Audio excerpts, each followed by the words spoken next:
SpaceX's launch site and build site are under immense upgrade.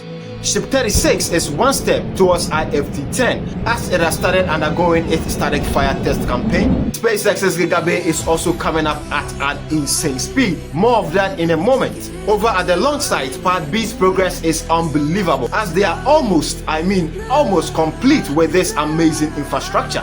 SpaceX has also shared a new date for the Axiom mission to the International Space Station. It's Honda. Yeah, you heard that right. Honda, the car company. Are they turning into a rocket company? This and many more to be shared on today's episode on Space Expense. My name is Ernest and I'm your host on today's episode.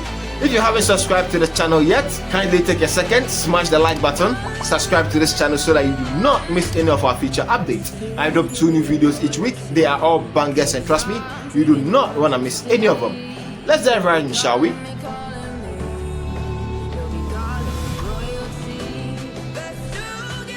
Now over at SpaceX's build site, a CFA drill was spotted getting ready to start the drilling of their foundation. SpaceX is moving at an incredible pace with the build of this. They want this infrastructure as soon as possible because the high bay and the mega bay cannot comprehend the speed at which the Star Factory is popping up these sections for stacking. Also at the build site, a static fire stand was spotted heading directly towards Starship 36.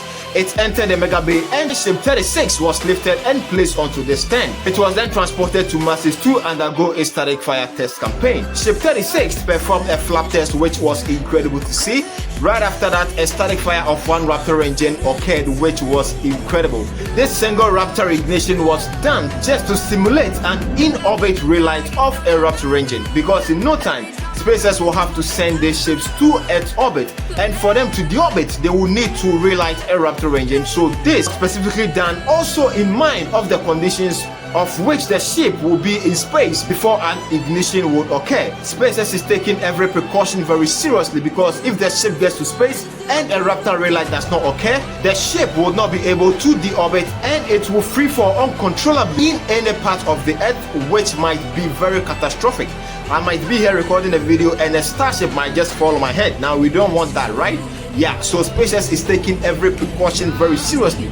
So this test is very critical if they want to relight a Raptor engine successful in space. Also at the launch site, progress with Part B is going on smoothly. Sections of the water-cooled steel plate was spotted being lifted and getting ready to be installed on the launch mount. SpaceX is moving at an incredible pace with this water-cooled steel plate. We do not want the launch mount getting melted off every launch now, do we? So the water-cooled steel plate is very essential and the key to the survival of this infrastructure. So SpaceX is playing no games at all, getting these pipes assembled and connected. They are doing an amazing job with Part B. Also in other updates, SpaceX was not able to blast off the Axiom mission to the International Space Station. It was postponed due to a couple of reasons and they are now targeting no earlier than June 22nd. This coming Sunday to blast these 4 astronauts to the International Space Station. Kudos to SpaceX and the entire AX-4 team. We are rooting for you guys and we wish you all the best in your travels. Also in other updates, Honda, the vehicle manufacturing company, is also diving into rocket manufacturing. Now what exactly happened as to why Honda just woke up and chose to build reusable rocket?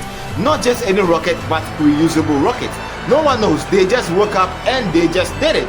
So I guess that's a win for the company. They didn't just build a rocket, they built a reusable rocket just like the Falcon 9. But this rocket was a prototype, so it was way smaller than the Falcon 9. This rocket has already performed a 300-meter feet hop. This was incredible to see. Seeing this rocket breathe fire and come to life was glorious. Honda is going to be a game changer if they focus on this aspect of the company, because having many launch providers is always awesome. I wish Honda all the best on this aspect of their operations, and the entire public hopes to see more and hear more of this amazing reusable stage rocket.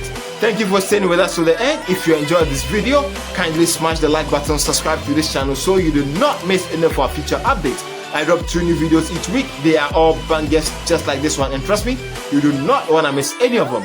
Watch this video right here. This was my previous upload and it was a banger. And I will talk to all of y'all in our next episode. Thank you for staying with us.